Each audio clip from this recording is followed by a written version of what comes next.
नमस्कार, स्वागत है आपका जनगणमन 24/7 पर। आज बात करते हैं योगी आदित्यनाथ की, जिन्होंने पिंटू महारा नाम के एक नाविक की सदन में जमकर तारीफ करी थी और उनके बारे में ये पता चला कि उन्होंने 45 दिन के महाकुंभ में 30 करोड़ रुपए कमाए हैं सिर्फ नाव चलाने से। तो उसको लेकर और बाद में ये पता चला कि वो एक हिस्ट्री शीटर है। मैं पिंटू महारा की बात कर रही हूं, जिसके बारे में अब आज विपक्षी पार्टियों ने जमकर उसके बारे में आलोचना करनी शुरू की है और जांच की मांग भी की है। अब अखिलेश यादव ने आज एक पोस्ट किया है और अखिलेश यादव ने की पोस्ट मैं चाहूंगी कि आप उसको अगर प्ले कर सकें। तो अखिलेश यादव ने क्या कहा है पिंटू मारा के बारे में, ये बड़ा इंपॉर्टेंट है। और इस ट्वीट को अगर आप ध्यान से देखें तो अखिलेश यादव ने ये कहा है कि इस समाचार की सच्चाई, वो पिंटू महारा की बात कर रहे हैं। ये देखिए, ये तस्वीर है कि महाकुंभ में नाव चलाकर 30 करोड़ कमाने वाला माफिया हिस्ट्री शीटर निकला। सीएम योगी ने विधानसभा में तारीफ की थी। उस तस्वीर को लगाकर अखिलेश यादव ने कहा है कि इस समाचार की सच्चाई की पड़ताल हो। अगर सच में एक परिवार ने महाकुंभ में अकेले 30 करोड़ कमाए हैं तो जीएसटी कितना मिला, ये भी बताया जाए। पाताल खोजी पहले पता कर लिया करे कि फिर पाताल खोजी पहले पता कर लिया करे, फिर महिमा मंडन किया करे। पहले ठग से एमओयू कर लिया, अब नामजद के नाम की सदन में बंद आंखों से तारीफ कर दी। अब तो आंखें खोले। इन्हीं सब वजहों से ही भाजपा सरकार में अपराधियों के हौसले बुलंद हैं। अब केवल अखिलेश यादव ही नहीं बल्कि कांग्रेस ने भी इस बात को लेकर मांग की है कि इसमें अब जांच होनी चाहिए। लेकिन जांच कौन करेगा? क्या जांच अखिलेश यादव के कहने से होगी? इसको लेकर अब बड़े सवाल हैं। लेकिन क्या कहेंगे, क्या कोई साठगांठ पिंटू मारा और योगी में है? इसको आज हम समझने की कोशिश करेंगे, क्योंकि ये बहुत साधारण खबर नहीं है। और अखिलेश ने इसको लेकर एक ट्वीट जो किया है वो तो हमने आपको दिखाया ही। सुप्रिया श्रीनेट ने भी एक ट्वीट किया था कि 2 दिन पहले उत्तर प्रदेश के मुख्यमंत्री बताया कि नाविक पिंटू महारा ने कुंभ में नाव चलाकर 30 करोड़ रुपए कमाए। अब उसका कच्चा चिट्ठा सामने आ रहा है। वो नैनी के अरेल का कुख्यात अपराधी है। 21 दिन पहले वसूली मांगने पर नामजद हुआ था और डबल मर्डर केस में जेल भी रहा है। ये जानकारी सुप्रिया श्रीनेट ने दी है। और इसके अलावा ये यहाँ पर खत्म नहीं हो रहा है। डबल मर्डर के केस में जेल में रहा, 6 महीने पहले जमानत पर बाहर आया। जेल के अंदर से गवाह को धमकाया भी था उसने। पिंटू के पिता बच्चा महारा नैनी थाने के गैंगस्टर थे।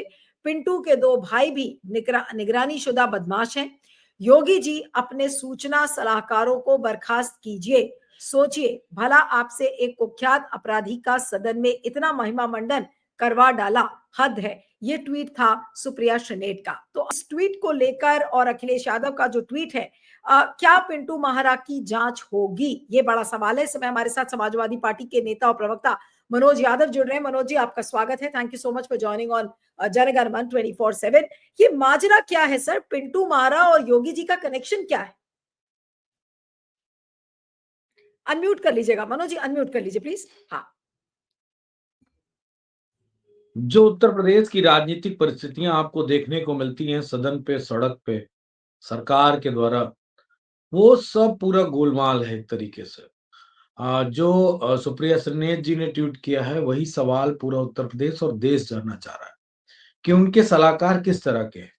कि एक मुख्यमंत्री से ये भी पुष्टि करा लेते हैं कि अगर एक व्यक्ति ने 30 करोड़ रुपए कमा लिए, वो भी कोई बहुत बड़ी कंपनी ने, सिर्फ नाव वाला, उन्होंने पूरा बाकायदा जिक्र किया है कि उस व्यक्ति के पास 130 नावें थी। तो 30 करोड़ रुपए कमाए तो क्या मनचाहा किराया लिया? ये बात सबसे महत्वपूर्ण है। मनचाहा मतलब जो सरकार की रियायतें थी, ये जो रेट्स थे, उस रेट से ज्यादा पैसा लिया।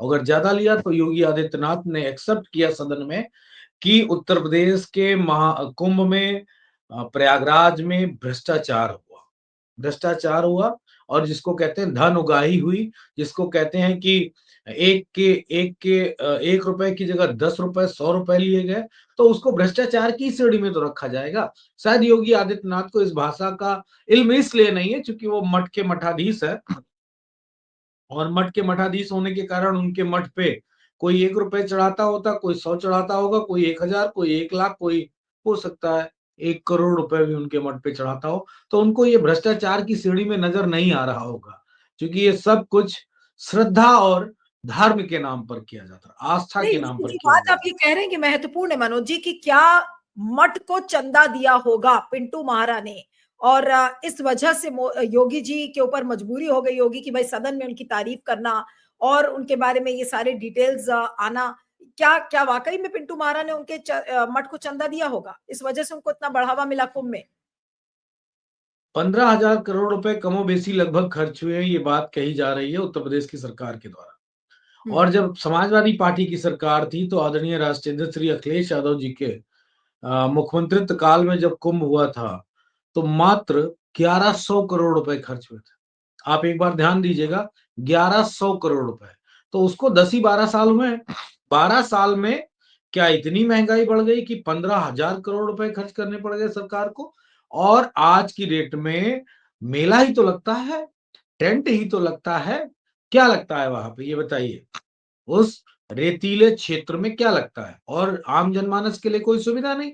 तो जो चीजें सामने आई हैं, उससे ये स्पष्ट होता है कि उसका बंदरबाट किया गया है, और बंदरबाट ऐसा जिसमें अधिकारी, कोई पिंटू महारा, कोई डीएम, कोई मेला प्रभारी, कोई पुलिस का अधिकारी, या कोई कैबिनेट मंत्री या मंत्री, सब ने मिलके, मुझे तो कल एक लोगों ने बताया कि वहां के एक मंत्री हैं, उद्योग मंत्री हैं, नंद गोपाल नंदी, जब भी माफ करिएगा, जब भी कुंभ खत्म होता है, तो वो 2 फैक्ट्री कम से कम लगा लेते हैं। यानी कि इतना भ्रष्टाचार कुंभ के नाम पर मौजूदा सत्ता कर रही है। तो ये सारी चीजें जो हैं वो सामने हैं। तो मैं ये मान के चलता हूं कि शायद पिंटू महारा का महिमा मंडन इसीलिए किया कि उसने कुछ चढ़ावा चढ़ा दिया होगा, और एक मठ के मठाधीश को अगर 1 करोड़ रुपए कोई दे दे, 30 करोड़ कमा के, तो जाहिर सी बात है वो मठ का मठाधीश बहुत जल्दी इन्फ्लुएंस में आ जाएगा उसके।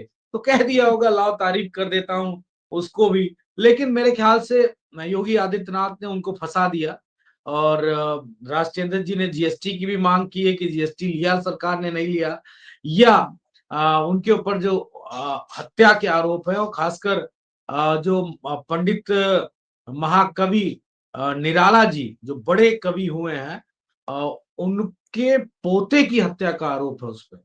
और मेरे ख्याल से इस वजह से और बड़ी बात हो जाती है कि योगी आदित्यनाथ किस तरह की राजनीति कर रहे हैं। मैं तो एक बात समझता हूं कि कुंभ में भ्रष्टाचार नहीं हुआ, महाभ्रष्टाचार हुआ है, और ये नहीं, बातें। लेकिन पिंटू महारा ने योगी जी को फंसाया है या योगी ने पिंटू महारा को फंसाया है, मैं तो ये समझना चाह रही हूँ। क्योंकि योगी जी की छवि भी कितनी तार तार हो गई इस एपिसोड के बाद कि भाई एक हिस्ट्री शीटर को उन्होंने उसका उनका महिमा मंडन किया। अब वो एंगल भी एक नया है जो आप बता रहे हैं कि भाई उनके मठ को चढ़ावा चला गया होगा, तो 30 करोड़ कमाने के बाद 1-2 करोड़ उनको दे दिए गए होंगे, योगी जी भी खुश हो गए होंगे। लेकिन फंसाया किसने किसको? योगी जी फंसे या पिंटू महारा फंसा? देखिए नीलू जी, एक कहावत है अपने यहाँ उत्तर प्रदेश में, आए थे हरिभजन को, ओटन लगे कपास। आए थे तो दोनों लोग एक दूसरे की तारीफ करने, लेकिन कुछ और ही हो गया। और वो मैं इसलिए कहता हूं हो गया क्योंकि सब एक्सपोज हो गए। साधारण भाषा में, अंग्रेजी की भाषा में, सब एक दूसरे की तारीफ करते करते एक दूसरे को उन्होंने, जिसे कहते नहीं, उन कपड़े उतार दिए सबके, और एक दूसरे के सामने बिल्कुल इस स्थिति में आ गए कि देखो मैं कितना भ्रष्टाचारी, और देखो तुम कितने भ्रष्टाचारी। योगी आदित्यनाथ तारीफ कर रहे थे, तो उनके मुख्यमंत्रित्व पे सवाल लग गया कि मुख्यमंत्री योगी आदित्यनाथ ने भ्रष्टाचार करवाया। मुख्यमंत्री योगी आदित्यनाथ ने ऐसे व्यक्ति के तारीफ की जो एक हिस्ट्री सीटर है, मर्डरर है, और बड़ा गैंग वाला है, माफिया टाइप का व्यक्ति है। और दूसरी तरफ उसकी तारीफ करके वो थोड़े पॉलिटिकल विंटेजा मिल जाएगा उनको, थोड़ा सा और लगेगा कि नहीं नहीं देखो आम आदमी ने 30 करोड़ रुपए कमाए। एक एपिसोड आपने सुना होगा, एक लड़का था आकाश यादव, तो उसकी गर्लफ्रेंड ने कहा, मैं ये भी कहानी इसलिए बताता हूँ कि बड़ी इंपॉर्टेंट है। उसकी गर्लफ्रेंड ने कहा कि तुम यहाँ क्यों घूम रहे हो, जौनपुर का रहने वाला था, जाओ कुंभ में कुछ काम करो, तो काम करोगे तो पैसा कमाओगे। वो बंबई जा रहा था कमाने के लिए, तो उसकी गर्लफ्रेंड ने उसको रोक लिया कि बंबई मत जाओ, यहीं पे कमा लो। तो वो दातून बेच के लगभग 40-50 हजार रुपए उसने कमाए, तो उसकी भी एक स्टोरी है। तो 40-50 हजार, 1 लाख, 2 लाख तक तो ठीक लगता है दातून बेच के, लेकिन नाव चला के 30 करोड़ रुपए कमाना ये साधारण बात नहीं है। तो मेरे ख्याल से अब हर कोई, या तो मेरे ख्याल से अगर ये घटना सही मान ली जाए, तो जब वैसे ही जैसे 66 करोड़ लोगों ने स्नान किया है, ठीक वैसे ही सही मान लिया जाए, तो मैं ये मान के चलता हूँ कि अगली बार जब कुंभ होगा, तो पूंजीपतियों की इस पे नजर हो जाएगी। आम जो कश्यप समाज के लोग हैं, जो कहार महार समाज के लोग हैं, जो नाव नाव चलाते, चलाएंगे। जो हाँ माझी समाज के जो लोग हैं, निषाद समाज के जो लोग हैं, उनका मेरे ख्याल से ये धंधा छुड़वाने के लिए योगी आदित्यनाथ ने पूंजीपतियों को एक रास्ता दे दिया है कि अब ये माझी समाज के लोग नाव नहीं चलाएंगे, आप पूंजीपति चलाएंगे, इसमें ज्यादा अवसर है पैसा कमाने का। जी नीलू जी। नहीं, लेकिन मुझे ये बताइए कि पिंटू महारा तो ठीक है, उन्होंने 30 करोड़ कमा लिए, लेकिन जो नाव वाले कमा नहीं पाए, अब उनके तरफ से क्या प्रतिक्रिया आएगी? क्या वो योगी जी की खाल के पीछे नहीं पड़ जाएंगे कि भाई ऐसा कैसे हो गया कि आप ही के पिंटू महारा ने इतना कमा लिया, हमको कमाने दिया ही नहीं? और ये बताया जा रहा है कि ये तो जितने भी नाविक हैं, उनका ये सरदार था एक तरीके से, और सब डरते थे पिंटू महारा से कि भाई ऐसा ना हो कि अगर हम अपने यात्रियों को लेके चला जाए और पिंटू महारा को बुरा लग जाए, वहां के लोग ये भी बता रहे हैं। तो ये कैसा, ये जो नाविक माफिया जो वहां पे एक तरीके से खड़ा कर दिया, तो ये तो फिर योगी जी की संरक्षण में ही हुआ है। ऐसा तो हो नहीं सकता कि योगी जी को पता नहीं होगा और बाकी नाव वालों पे क्या बीत रही होगी। नहीं बिल्कुल, देखिए कमाई सबकी हुई है, कोई सिर्फ पिंटू महाराज की कमाई नहीं हुई। योगी आदित्यनाथ को हो सकता है 3,000 करोड़ रुपए मठ में अंदर हो गए हों, ये बात आप ध्यान रखिएगा। वो तो अलग बात है कि कैग की रिपोर्ट जब आएगी, उसकी जांच होगी और तमाम तरीके से मठ में भी कितना फंड इसी दौरान आ गया है, उसकी भी जांच होगी, तो पता चल जाएगा कि क्या योगी आदित्यनाथ ने 3,000 करोड़ रुपए मठ में आ गया चंदा, उसकी खुशी में 30,000 करोड़ रुपए की बात, 30 करोड़ की बात कह दी। ऐसा भी हो सकता है, एक एंगल ये भी है। लेकिन चूंकि डबल इंजन की सरकार है, एक दूसरे पे छीटाकशी कर रही है सत्ता, तो मुझे ये लगता है कि शायद ठीक वैसे ही जैसे घटना उत्तर प्रदेश में घटी हुई, जब 40 लाख करोड़ रुपए का एमयू साइन हुआ था, तब एक कंपनी ने एमयू साइन किया था कि हम यहाँ पे डेटा सेंटर खोलेंगे उत्तर प्रदेश में, और 13,500 करोड़ रुपए का एमयू साइन किया था। तो पूरे उत्तर प्रदेश में डेटा सेंटर खोलने की बात थी, तो उस आदमी को उत्तर प्रदेश के लोगों ने अपना, चूंकि अच्छा इन्वेस्टमेंट था, तो लगभग साढ़े हाँ 3500 करोड़ रुपए के करीब मेरे ख्याल से उसको उत्तर प्रदेश की जनता ने उस पे उसकी कंपनी में निवेश किया, और 3500 करोड़ रुपए निवेश होने के बाद पैसा लेके वो कंपनी भाग रही। लेकिन मोदी जी की चुस्ती पुस्ती के साथ वो कंपनी पकड़ ली गई, यानी कि मामला उत्तर प्रदेश का था, तो मोदी जी कैसे भागने दें।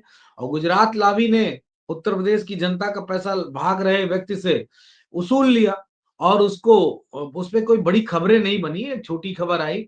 लेकिन योगी आदित्यनाथ को कहीं ना कहीं चाहे आप अमित शाह का नाम कह लीजिए, या प्रधानमंत्री मोदी जी का, या गुजरात लॉबी का नाम लीजिए, उन्होंने आईना दिखा दिया कि ऐसा नहीं कि तुम अगर वहां पे 3500 करोड़ रुपए लेके कोई भागेगा तुम्हारा, तो हम उसको पकड़ नहीं पाएंगे। तो ये सारी चीजें एक दूसरे से बंधी हुई हैं, और सब पूरी तरफ अगर कुंभ में तो बदबू आई, वो सभी ने देखा है, गंदगी देखी है, लेकिन इसमें अगर सबसे ज्यादा बू आ रही है इस पूरे कुंभ में, वो भ्रष्टाचार की बू आ रही है, वो ऐसे लोगों की बू आ रही है जहां पे मौतें भी हुई है, जहां पे पैसे का बंदरबाट भी हुआ है, और सही व्यवस्थाएं भी श्रद्धालुओं को नहीं मिली। दुर्गत कितनी हुई है ये आप तो दिल्ली में बैठी हैं, आपको पता है कि दिल्ली में भी स्टैम्प हुआ, और जिसमें कई लोगों की जानें गई। ठीक वैसे ही भगदड़ कुंभ में भी हुई, आगजनी कम से कम 10 बार से ज्यादा हुई।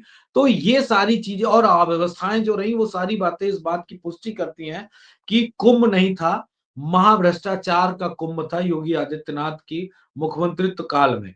30 करोड़ की बात कह के, या इतने लाख करोड़ रुपए टैक्स कमाया, या सरकार की कमाई हुई, भव्यता दिव्यता की बात कह के, हेलीकॉप्टर से फूल बरसाने वाली बात कह के, सिर्फ और सिर्फ ये बताने का प्रयास है कि सब कुछ चंगा सी, लेकिन चंगा नहीं सी।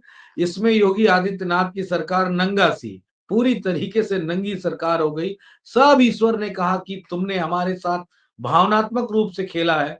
तुमने उत्तर प्रदेश की जनता को और देश की जनता के जो उनके एक पर्व के और या कह लीजिए आस्था के पर्व के जो भाव थे उनको बेचने का प्रयास किया।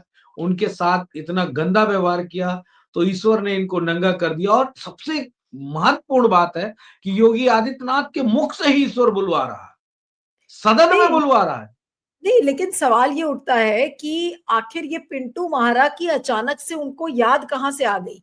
क्या पिंटू महारा के बारे में जो चीजें उजागर हुई हैं, ये कैसे उजागर हुई? इसके पीछे दिल्ली दरबार का हाथ है, या फिर खुद योगी आदित्यनाथ की बुद्धि भ्रष्ट हो गई थी कि ऐसा उन्होंने किया? ये क्या मतलब, ये पूरा खुलासा हुआ कैसे? आप लोग तो वहां लखनऊ में बैठे हैं सर। ये पिंटू महारा की खबरें, क्या इस पिंटू महारा के बारे में किसी को भी पता था इसके पहले? अचानक से सदन में वो तारीफ करते हैं, फिर पता चलता है वो हिस्ट्री शीटर है, 45 दिन में 30 करोड़ रुपए कमाता है। ये डिटेल्स ऐसा तो नहीं है कि बस एक दो दिन में ये छप गया। इसके बारे में कुछ तो ना जानकारी या तो अमित शाह को रही होगी, हमारे माननीय गृह मंत्री को, उनका जो सर्वेलेंस है वो चल रहा होगा, या फिर योगी जी को समझ में नहीं आया गड़बड़ क्या हुआ अचानक से। देखिए, योगी आदित्यनाथ जी के बारे में तमाम सारी खबरें, अफ़वाहें आया करती हैं, तो उनका मूड जो है ना वो स्विंग करता है। अब वो क्यों स्विंग करता है ये मुझे नहीं मालूम।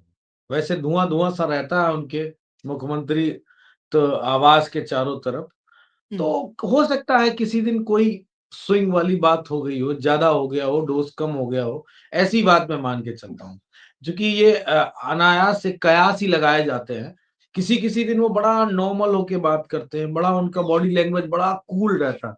किसी-किसी दिन वो बड़े एग्रेसिव हो जाते हैं, बहुत एग्रेसिव हो जाते हैं और किसी-किसी दिन उनका चेहरा बिल्कुल धुआँ-धुआँ सा होता है, ऐसा लगता है चारों तरफ बहुत परेशानी है। तो वो मेरे ख़्याल से उनका कोई मेरे ख्याल से मैं वो शब्द इस्तेमाल नहीं करूँ लेकिन कुछ ना कुछ फिज़िकली ऐसा डिसबैलेंस है जो वो कंट्रोल नहीं कर पाते हैं। तो वो थोड़ा-सा मुझे लगता है कि एक राजनेता को और ख़ासकर उत्तर प्रदेश के मुख्यमंत्री को या किसी स्टेट के मुख्यमंत्री को अपनी जिह्वा पे कंट्रोल करना चाहिए और जिह्वा और मस्तिष्क का आपस में बहुत अच्छा समायोजन होना चाहिए, जिससे कि दिमाग को क्या कहना है, जिह्वा कहाँ तक उसको निकालेगी बाहर, वो बात सबसे महत्वपूर्ण होता है। मेरे ख्याल से वो सारी लेकिन चीज़ें जांच, गड़बड़ हो गई। आपको क्या लगता है जांच होगी पिंटू महारा की या नहीं? नहीं, ये मैं आपको स्पष्ट बता दे रहा हूँ। ये सवाल आपने बड़ा शानदार पूछा। कुछ नहीं होगा चूँकि मुख्यमंत्री योगी आदित्यनाथ ने महिमा मंडन किया है, वो भी सदन में, कैसे जाँच करा लेंगे बताइए? किस आधार पे जाँच करा लेंगे? मतलब अपने आप अपनी कही बात को कैसे मुख्यमंत्री जी वो कराओ अगर वो जाँच कराते हैं, उसके खिलाफ कार्रवाई करते हैं, तो स्पष्ट रूप से उसमें दोषी योगी आदित्यनाथ की सरकार भी हो। तो उसमें मुख्यमंत्री के ऊपर भी दोषारोपण हो जाएगा चूँकि महिमा मंडन तो उन्होंने ही किया है। तो आप ये मान के चलिए कि इसके एवज में हो सकता है कोई दूसरा प्रकरण योगी आदित्यनाथ जी की सरकार के द्वारा राइज़ कर दिया जाएगा और इस बात को दबा दिया जाएगा। वैसे नहीं, लेकिन समाजवादी क्या पार्टी अब आपको लगता है, आपने एक बड़ा महत्वपूर्ण पॉइंट इस बातचीत में उठाया था कि भाई अब योगी आदित्यनाथ के मठ की जांच होनी चाहिए कि उनको कुंभ के दौरान इस 45 दिन में कितने पैसे गए हैं, कितना चंदा मिला है, और क्या पिंटू महाराज जैसे कई नाविकों ने क्या उनको पैसे दिए हैं? क्या ये सब की अब छानबीन होगी? और छानबीन होनी चाहिए, हो सकता है दिल्ली दरबार करवा ले। वैसे मैं उम्मीद नहीं करता हूँ, क्योंकि इतना तो बचा के रखेंगे नहीं फिर अगर योगी जी की जाँच मठ की कराएँगे तो योगी जी भी जाँच करवा देंगे, कहीं न कहीं से कुछ न कुछ। बहुत सारी गुजरात की कंपनियाँ उत्तर प्रदेश में प्रोजेक्ट्स पे उत्तर प्रदेश के सरकारी बजट पे काम कर रही हैं, तो योगी जी इतने तो सीधे हैं नहीं, इतना मुझे भी मालूम है। लेकिन नीलू जी ये मैं मठ वाला आरोप जानबूझ के इसलिए लगा रहा हूँ कि मुझे याद है कुछ सड़क चौड़ीकरण का मठ के सामने से कोई योजना बनाई योगी आदित्यनाथ ने। तो सड़क चौड़ीकरण जब हुआ तो उसमें कुछ ज़मीन मठ की भी गई। तो चौड़ीकरण से सबसे ज़्यादा लाभ तो जनता को हुआ, लेकिन जनता के बाद अगर किसी को लाभ हुआ तो मठ को हुआ लाभ। क्योंकि मठ के दर्शक बहुत थे वहाँ श्रद्धालु बहुत थे आने वाले। तो योगी आदित्यनाथ ने जो सड़क का रास्ता के लिए जो जगह दी मठ की कोई 1 बीघे थोड़ी नहीं दे दी होगी, थोड़ी बहुत दी होगी जितनी सड़क बनी होगी जितने स्थान पे।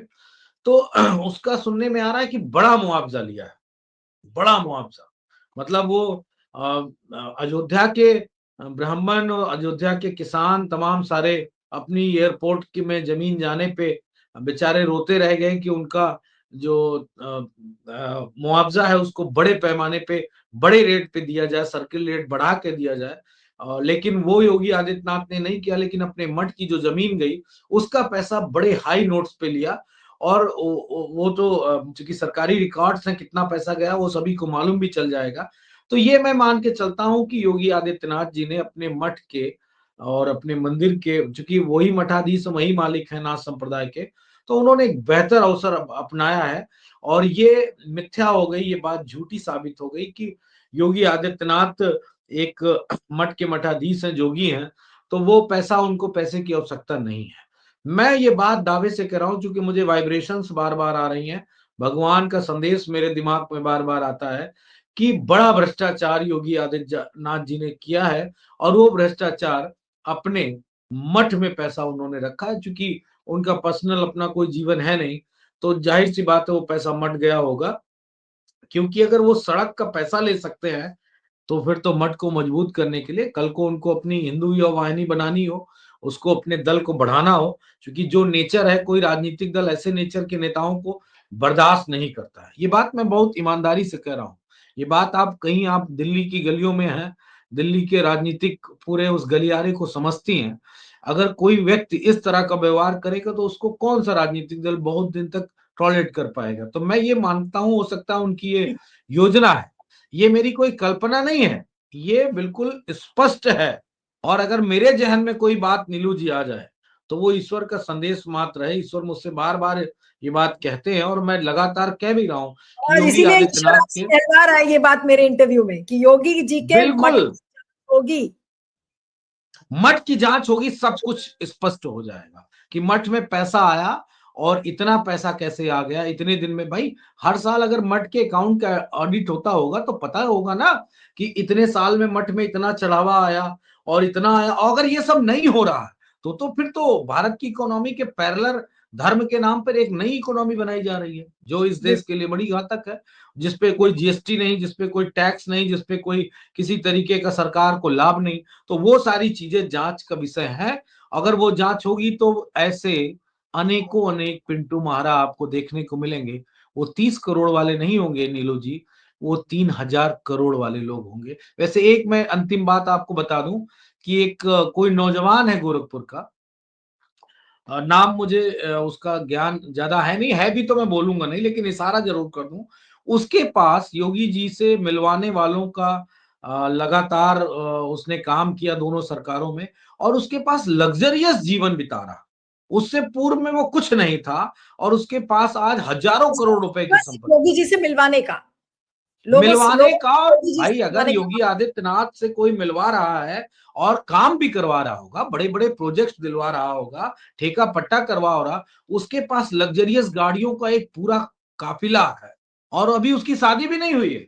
सुनने में तो यार अभी शादी भी नहीं हुई है, बहुत कम उम्र का है। इतने मतलब अगर एक नाविक कोई 30 करोड़ रुपए कमा सकता है तो उस व्यक्ति का भी अगर आप जांच कराएंगी तो उसके पास अकूत संपत्ति है।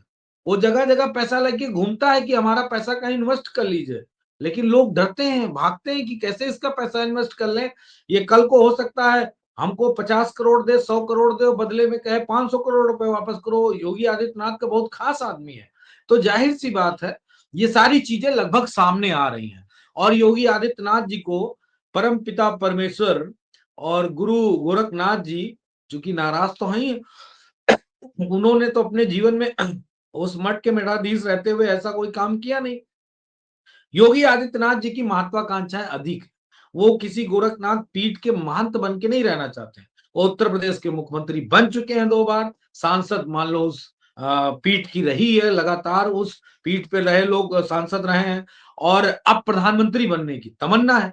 तो प्रधानमंत्री बनना है तो मठ वट का पैसा सब मजबूत करना पड़ेगा। कल को बिल्कुल। तमाम सारी एजेंसियां खरीदनी पड़ेंगी। हो सकता है भाजपा ना कहे, या जैसे गुजरात बॉय ने कहा था कि मैं अपना 2014 से पहले कहा था कि मैं अपना प्रचार करा लूंगा, मेरे पास बहुत पीआर कंपनियां हैं, मेरे पास बहुत बड़े पूंजीपति हैं, तो आरएसएस ने एक्सेप्ट कर लिया था। वैसा ही कोई ठीक प्रपोजल योगी आदित्यनाथ के भी दिमाग में लगातार चल रहा है, क्योंकि बीजेपी में सबसे स्ट्रॉन्ग हिंदू हार्ड बॉय कोई अगर है तो वो योगी आदित्यनाथ जी हैं, और वो भगवा रंग का चोला भी पहनते हैं, महंत के मठ के महंत भी हैं।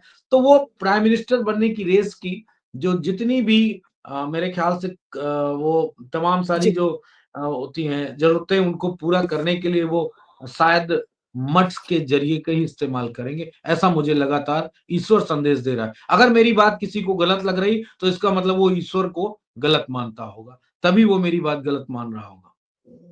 चलिए, आपका बहुत-बहुत शुक्रिया मनोज जी, इतनी सारी जानकारी देने के लिए। Thank you so much for joining. Thank you.